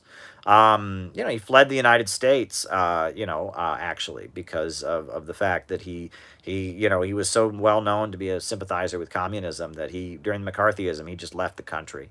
It's pretty amazing. I believe he lived in Ireland for the rest of his life, if I'm not mistaken. Yeah, Charlie Chaplin. So there you go. Next question. Next question. Police in schools are not protecting kids. I've heard that. I mean, there were police at my school here and there. We didn't have, it was a small town. We didn't have like school officers. But some of these schools, I hear about New York City schools and how there's like police who don't go, their job is to go to school every day. And they just sit there in the school. And, and they tend to not be the most highly qualified individuals for the job, and they tend to be pretty brutal. And when I was doing activism in Cleveland, there was like a walkout at Collinwood High School, and some of the kids at Collinwood High School told me the horrors of some of those school officers and how they operate and how they push kids around. And they're not nice people. That said, with all the school shootings that we have and all of that, and then that raises a question, right? Because I believe at one of these school shootings, there was a cop in the school, and he just like dropped the ball, right? He was there, the cop with a gun was in the school, and he just like, he was on lunch break or something. I mean, so, I can understand your concern about police in schools. One thing that I remember, there was a woman who was a substitute teacher. And she told me that one of the most disturbing things that she's seen is that when she would substitute teach, that these cops are just kind of patrolling the schools, and that like situations that might be, a disciplinary situation turn into an arrest situation. If a student is getting up in class talking back to the teacher, right? Normally the student is given detention, or kicked out of class, or, whatever. But it's like, it's like with the police, all of a sudden they're like getting arrested and they're getting handcuffed. That's nuts, right? I know, and I think in Texas they have a thing where, children misbehave in school, they get court appearances, where their parents have to go to court. They like get subpoenaed. This is insanity. This is utter insanity. Utter insanity. It's just complete, utter insanity. Complete, utter insanity. And that's, well, never mind. Anyway, next question. All right. Postmodern critiques of capitalism. Well, postmodernism is the belief that there is no prevailing central narrative, right? That there is no prevailing ideology that is truth. It glorifies deconstruction. It's the idea that there are competing narratives, and through listening to those competing narratives, we can start to get an idea. But the point is to deconstruct grand narratives, deconstruct authoritarian systems, deconstruct ideologies, post-ideology, post-modernism. That's the idea. So the postmodern critique of capitalism would be that, like, the capitalist's narrative is imposed on society because they own the means of production, and that erases the narrative of other people. Okay, I can buy that. That's true. That's not how I choose to talk about things. That's not how I choose to frame my rhetoric necessarily. But, okay, that's true. The narrative of African Americans has been largely marginalized. The narrative of women has been largely marginalized. Are Marines in the Army considered proletarians or agents? Right? All right. Are you going to become a Twitch affiliate? All right. Marines, proletarians, or agents. All right. Twitch, question mark. All right. So, all right. Next question. Alrighty. Legalizing drugs. Yes, I'm in favor of that. I don't personally believe in using drugs. I think revolutionaries should, for the most part, abstain from using drugs because I believe it's damaging, and I believe drugs are used by the imperialists to, to control people and make them addicted and weaken them. That said, that said, the war on drugs, locking people in jail, that hasn't helped anything. The last thing that, if someone has a problem with drug addiction, locking them in jail is not going to make their life better. Yeah, we need treatment for drug addicts. We need rehabilitation. We don't need prisons. We don't need to be locking people in jail, and that legalizing drugs would lay the basis for the cartels and all of that to kind of be shut down. No. Well, I guess I'll answer that. Did I play video games? Did I play video games? Interesting. All right. So there you go. Alrighty. All right. Feuds in Marxism-Leninism, are they good or bad? Well, here's the thing. All right. So on the one hand, disagreements and debates are good because they clarify positions. Vladimir Lenin used to tell the story of the crazy peasant, right? There were a group of people, there were two guys, they were walking through the countryside. And, in the distance, they saw a peasant waving his arms around. And he's just waving his arms, and it looks like a crazy, crazy guy. And they think, wow, maybe that guy's having like an epileptic fit or something. He's just moving his arms around all wild, and he's up on a hill, and he's moving his arms all around, and they think, wow, maybe that peasant is losing his mind or something. Then they get a little closer to the hill, and they see that he's not crazy at all. He's sharpening his knife. And Lenin said that in the lead up to the Russian Revolution, the Bolsheviks often looked crazy. They were having crazy fights and expelling people and debating stuff, but in reality, they were sharpening their knives for the time that they could take power. And that was the story Lenin liked to tell. And he used to say, there's quotes from Lenin where he says, the party strengthens itself by splitting.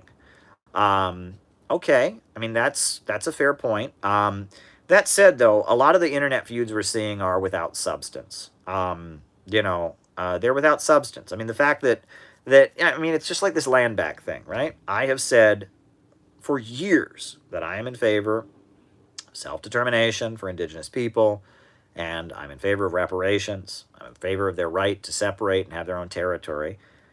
I'm not in favor of this meme, that Jeff Bezos is pushing of land back, which means privatizing public lands, and I'm not in favor of that.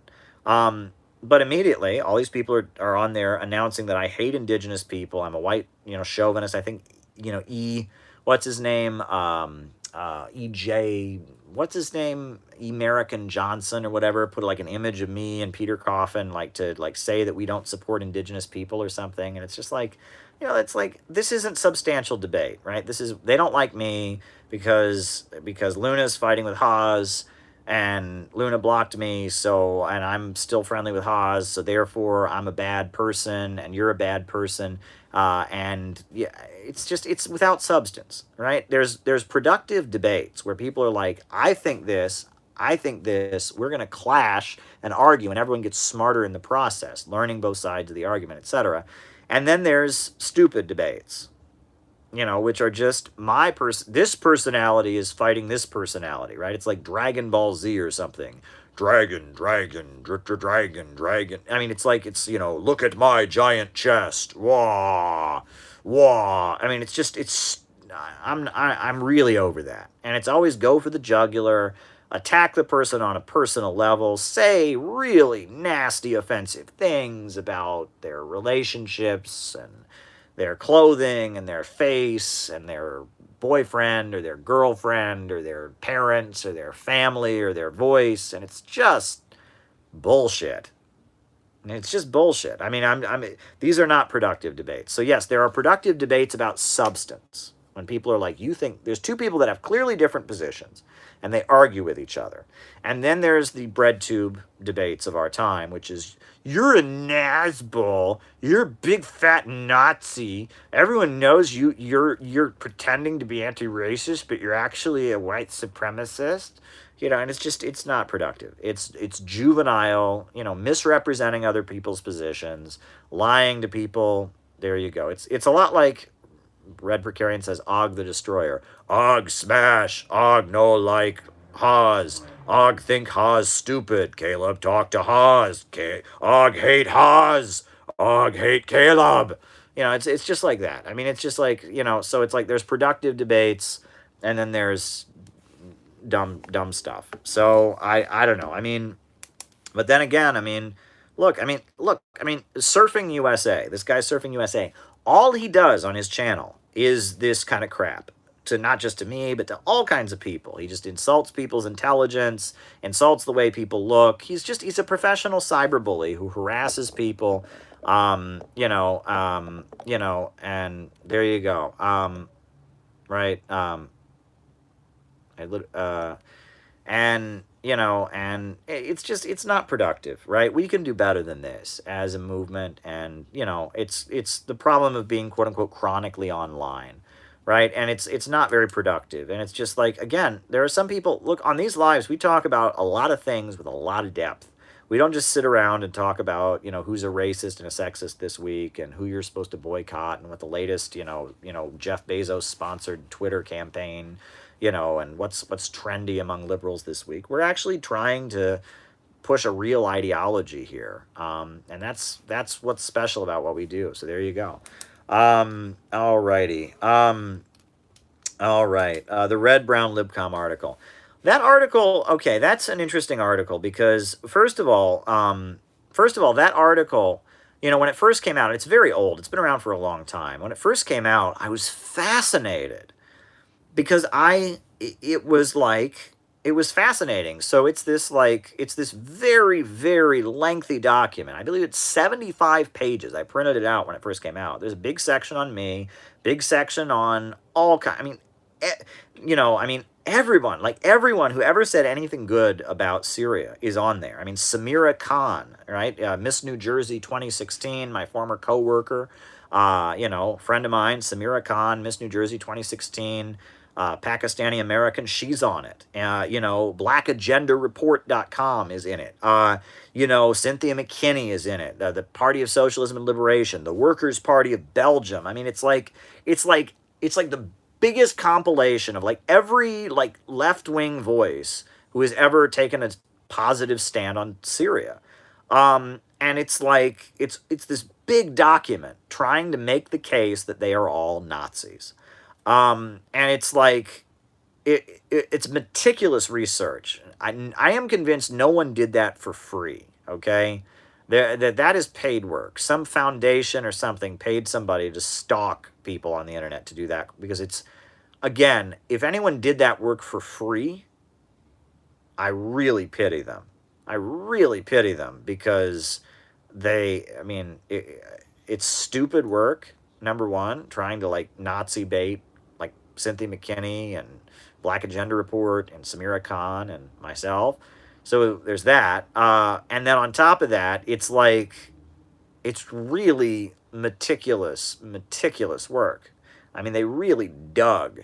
They really, really, really dug. And it's just screenshots and all kinds of attempts to, link this person to that person, to this person, to that person, to that person, to this person, to that. It is, and again, even the document itself, right? So the document itself, it talks about how the Nation of Islam, the organization of Malcolm X, got support from Japan during World War II. Did you know that? Japan saw that the Nation of Islam took anti-war positions during World War II, which they did. So the government of Japan gave some kind of support to the Nation of Islam. Well, according to that document, then we should never honor Malcolm X. If Malcolm X were alive today, he would have a big section. Cancel Malcolm X. He's tied to Japanese-aligned Nation of Islam. But it's no one's going to say that. Everyone's no, Malcolm X is Malcolm X. That's stupid. And it's the document kind of cancels itself out. I believe what they attacked my friend Samira Khan for, if I'm remembering correctly, is it said that Samira Khan, Miss New Jersey 2016, wrote an article for Holocaust denier platforming website, American Herald Tribune. And I thought about that, and I thought, that's funny. So she wrote an article, and it was an article about Bernie Sanders, for a website, American Herald Tribune, that has also published articles by Holocaust deniers. And I thought, that's funny, you know, because Caleb Maupin, me, I have appeared on Holocaust denier platforming TV network CNN. Did you know that? I have appeared on Holocaust denier platforming TV network CNN. David Duke has appeared on CNN multiple times. So cancel me, right? I appeared on Holocaust denial platforming TV network CNN. But of course, it's CNN, so it gets a pass. It's mainstream. Oh, CNN is CNN. Well, why is American Herald Tribune not? It's American Herald Tribune. It's this weird game that they play where it's like, it's like, if you want, right, walk up to someone and say, next time someone says, oh my God, Caleb Dugan, say, well, you know what? I heard that Caleb appeared on a TV network that has Holocaust deniers on it. And say, oh yeah? Which one? CNN, you idiot. It's like you could do this with anything, right? It's just like, you can play this, so-and-so's connected to the so-and-so, and so-and-so's connected to the so-and-so, and so-and-so's connected to the so-and-so, and that makes them a red brown. It's just this stupid game you can play where it's like, and so-and-so went to this country, and it's just, and it's like, who cares, right? At the end of the day, who cares, right? Who cares? Who cares, right? It's like, do you really think blackagendareport.com is a Nazi website? And do you really think Cynthia McKinney is a white supremacist? You really think, Samira Khan is a Nazi? Give me a break. But it's like, there are some people on the internet who don't know any better. BreadTube is trying to cultivate people, and don't tell me that document was put out, just, some volunteers who just hate fascism. Give me a break, right? There are some sinister forces here with a very evil agenda. That document was published with the intent of inciting violence. It was intended to be a blacklist, right?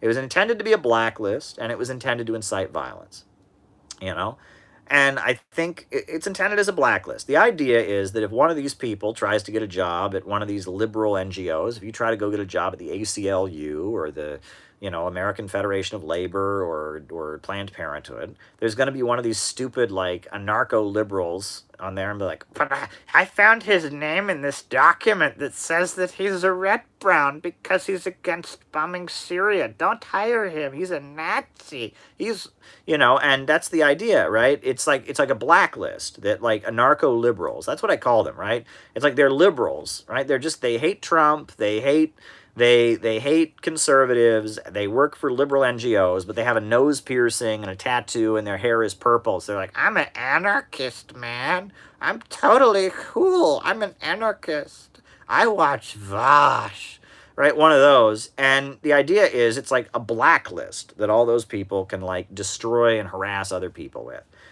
So there's that, right? And then on top of that, it's, it also could be used to incite violence because, there's a lot of people, there's Antifa, there's this idea that, fascists and people that get accused of being fascists deserve to be beaten up and punch a Nazi, the meme about Richard Spencer. And, it could be used beyond that, to incite violence, to actually incite violence. Can we have a decent peace movement that ignores the attacks on China? Absolutely, Helen. Absolutely. That's what we need. We need a peace movement, that says, that China is not our enemy. Our enemy is on Wall Street. Our enemy is in the Pentagon. Our enemy is the big banks and corporations that dominate the world and use war to enforce their will. Yes, we need a real peace movement that says, our real enemy is at home and that war, the danger of a new world war is a real reality. We need a real peace movement more than ever. Helen is absolutely right. But anyway, yeah, but anyway, I found that article fascinating. I didn't know any of that stuff. And that's the thing. I'm supposed to be this red-brown puppeteer. I'm supposed to be at the center of this vast plot. I never heard of any of that. I had never heard of Francis Parker Yockey. I think that's where I first heard the name Francis Parker Yockey. I had never heard of Francis Parker Yockey before. Well, that's fascinating. I read some of that stuff after reading it in the LibCom document about red browns. I thought, oh, that's interesting. I'd never heard of that. There was a lot in that document I'd never even heard of, right? I'd never even heard of it. So there you go.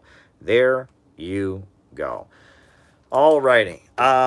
All right. Star Wars and Joe Campbell. I don't know who Joe Campbell is. The Star Wars movies, I've talked about them before. They're like, fantasy stories that take place in outer space. Some people don't even consider them science fiction. They have some leftist themes. It's clear that the rebels are kind of modeled on some kind of third world national liberation struggle. They're fighting against the empire. They're like the revolutionaries, kind of. It's got a lot of like new left 1960s themes. I think there's a couple lives back, 5 or 6 lives ago, I went into great detail about Star Wars. People make fun of the fact that every planet only has one climate. There's like a swamp planet, and there's a snow planet and a desert planet, and a forest planet, and but yeah, it's a product of the new left. It's very much a product of the 1960s and 70s and the political atmosphere. It's not, I wouldn't call it Marxist. You don't see any Marxian themes, but it's very much a 1970s kind of new left anti-establishment piece. That's how I would categorize Star Wars. All right, Kamala Harris. Did you see that clip of her talking to the kids? That was weird. That was very, very weird. Very, very, very weird. I wrote a whole book about Kamala Harris, and that book was widely read. I understand Kamala Harris herself actually knows about the book, which is interesting. I've been told. I don't want to get into more details about that, but she apparently knows the book. She knows about it, which is, word of mouth. Who knows? The person who told me that, may not be telling the truth, but apparently Kamala Harris knows that I wrote that book, which is certainly interesting. There you go. There you go. So yeah, Kamala Harris is dangerous, and I've talked about how dangerous she is. I've talked about her mindset. I've talked about who Kamala Harris, and read my book. She's a dangerous, dangerous person. If you understand how she's capable of doing all the evil things that she has done, and if you understand that and why there are forces that, even though she's so unpopular, they are determined to get her into the White House, into the presidency. That's something to be thinking about. The Molotov-Ribbentrop Pact. Do I have to sing you the song? Do I really have to sing you the song? Up in Moscow, in the Kremlin, in the year of 39, there's a Russian and a Prussian riding up the party line. Leon Trotsky was a Nazi, oh, we knew that for a fact. Pravda said it, we all read it, until the Stalin-Hitler pact. Right? The Trotskyites wrote that song to make fun of the 1939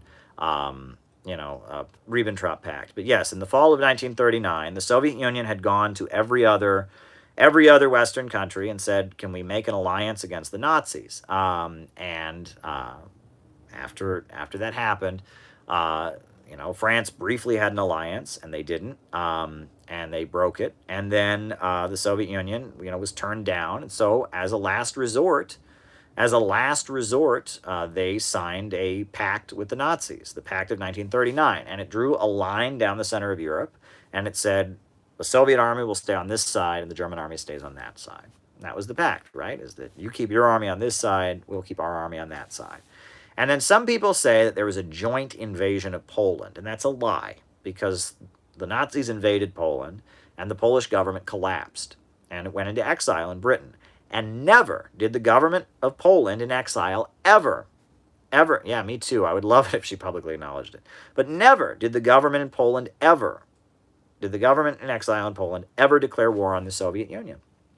Right? If it had been a joint invasion, the Polish government, after the Nazis invaded, went into exile and declared war on the Nazis. Never declared war on the Soviet Union, ever. So if the Polish government felt it was a joint invasion, if it was indeed a joint invasion, they would have declared war. What happened was the Polish government collapsed, the Nazis moved into Poland, and then the Soviets moved their troops right up to the line, seeing that the Nazis had moved into Poland. They said, oh, you're going to move into Poland, you're going to get closer to us, we're going to bring our troops right up to the line. And there was a handshake. There was a very famous handshake. Have you heard of your book about Kamala being talked about in more mainstream media?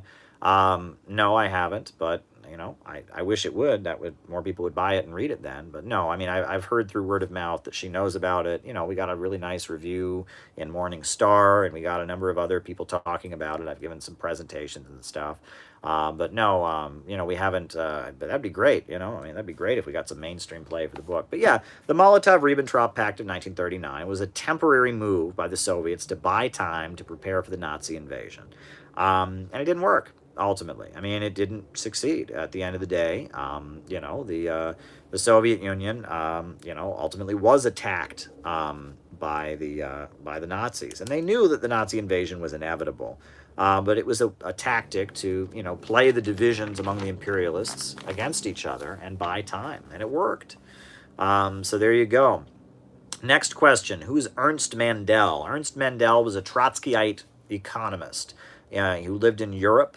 And his work is actually pretty good. It's like introduction to, an introduction to Marxist economics. And he's a Trotskyite, but he writes very clearly, and you will learn Marxism if you read Ernst Mandel's writings. He was a serious economist. There's actually a documentary that I saw years ago. You could get DVDs. I bought a DVD from a Trotskyite, and it was like the life of Ernst Mandel, and I learned a lot about it. Right, Ernst Mandel was a Marxist economist, and he was sympathetic to Cuba, and even modestly sympathetic to China.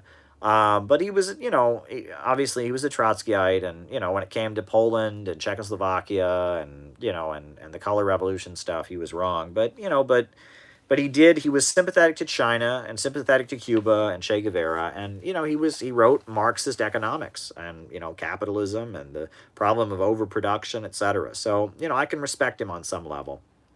There you go. CIA and Hollywood. Well, if you read again, I'll cite the book I cited earlier, Joel Whitney's book. Finks: How the CIA Tricked the World's Greatest Writers. He talks about how there was a CIA operative on the board of all Hollywood studios, and they would censor films. They didn't want films to go around the world that showed the United States in a negative light and might help the communists. And you can read, he quotes documents of how the CIA censored films and asked them to take this out and take that out. They didn't want to show Americans drunk in movies for some reason.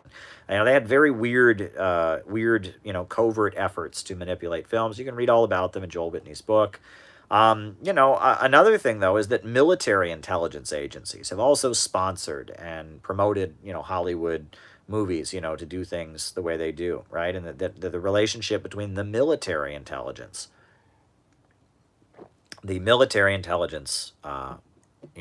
elements, their relationship with the CIA is also interesting. So, there you go. Are the U.S. Marines proletarians or agents? They're proletarians. The military is always considered to be proletarian. Policing agencies are considered agents, but the military is considered to be a proletarian entity. That's, they talk about proletarian military policy and the Bolsheviks. And yeah, I mean, the military is always considered to be part of the working class. The military is a working class institution.